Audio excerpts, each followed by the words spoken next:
నమస్తే, welcome back to Deepa TV news. నా పేరు అనుష. వార్తల్లోకి వెళితే సిపిఎం పార్టీ ఆధ్వర్యంలో సింగరేణి పరిరక్షణ బస్సు యాత్రను జయప్రదం చేయాలని, బొగ్గు బ్లాక్లను సింగరేణికి అప్పగించాలని సిపిఎం జిల్లా కార్యదర్శి బంధుసాయిలు పిలుపునిచ్చారు. ఈ నెల 29న బెల్లంపల్లిలో సింగరేణి పరిరక్షణ బస్సు యాత్ర ప్రారంభం కానుంది. కాగా ఈ యాత్రను రాష్ట్ర కార్యదర్శి తమ్మినేని వీరభద్రం ప్రారంభించనున్నారు. ప్రభుత్వం బీజేపీ సర్కార్ అధికారంలోకి వచ్చిన తర్వాత దేశవ్యాప్తంగా ఉండే అటువంటి బొగ్గు బ్లాక్లను అన్నింటినీ ప్రైవేటు వాళ్లకు దారాదత్తం చేస్తూ ఉంది.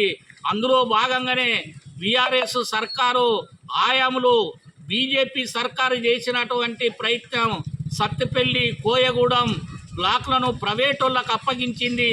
ఇవాళ బెల్లంపల్లి ఏరియాలో ఉండే అటువంటి శ్రావణపల్లి బొగ్గు బ్లాక్ను ప్రైవేటు వాళ్ళకు అప్పగించడానికి మన తెలంగాణ రాష్ట్రం నుంచే ఎంపీగా గెలిచినటువంటి కిషన్ రెడ్డి గారు బొగ్గుగనుల శాఖ మంత్రి ఉండి ఆయనే హైదరాబాద్ లోపల శ్రావణపల్లి బొగ్గు బ్లాకును వేలం వేయడానికి ప్రయత్నం చేసిండు. అందుకని ఆ ప్రయత్నాలన్నింటినీ విరమించుకోవాలి. బొగ్గు రంగం వేలం పాటల్ని ఆపివేయాలి. సింగరేణి ఏర్పడ్డదే బొగ్గులు తీర్చేందుకు.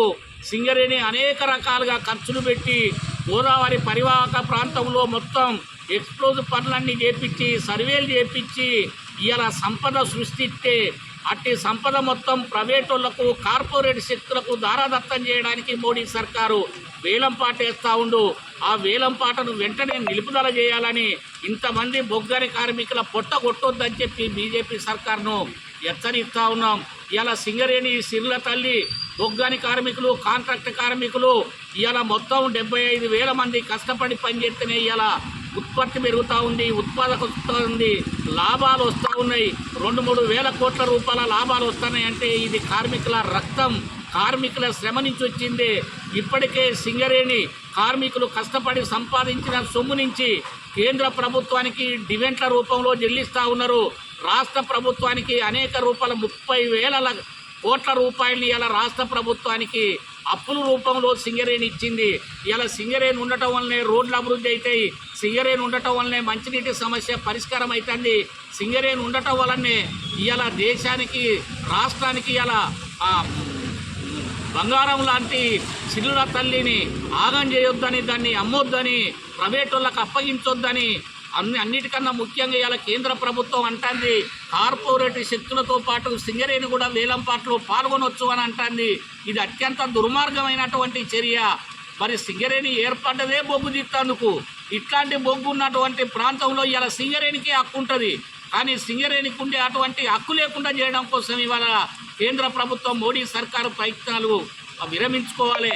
అందుకని అనేక మంది ఇలా భూపాలపల్లి చరిత్రను కనుక మనం పరిశీలిస్తే 200 కుటుంబాలు కమలాపూర్ గ్రామంలో ఆమ్లెట్ విలేజ్గా ఉండేటి.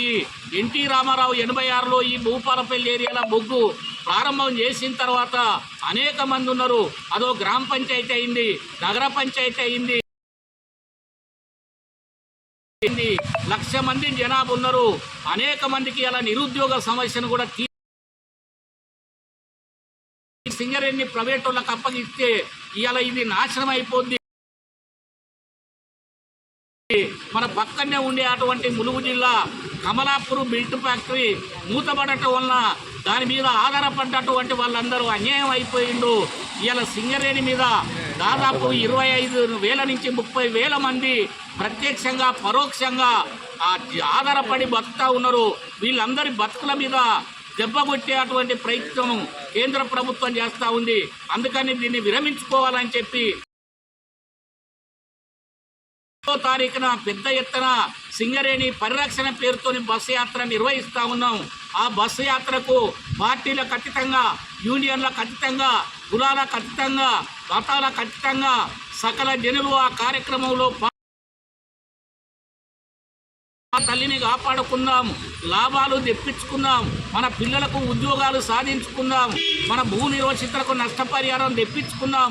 అందుకని అలాంటి సింగరేణిని కాపాడుకోవడం కోసం జరిగే ఈ యాత్రలో సకల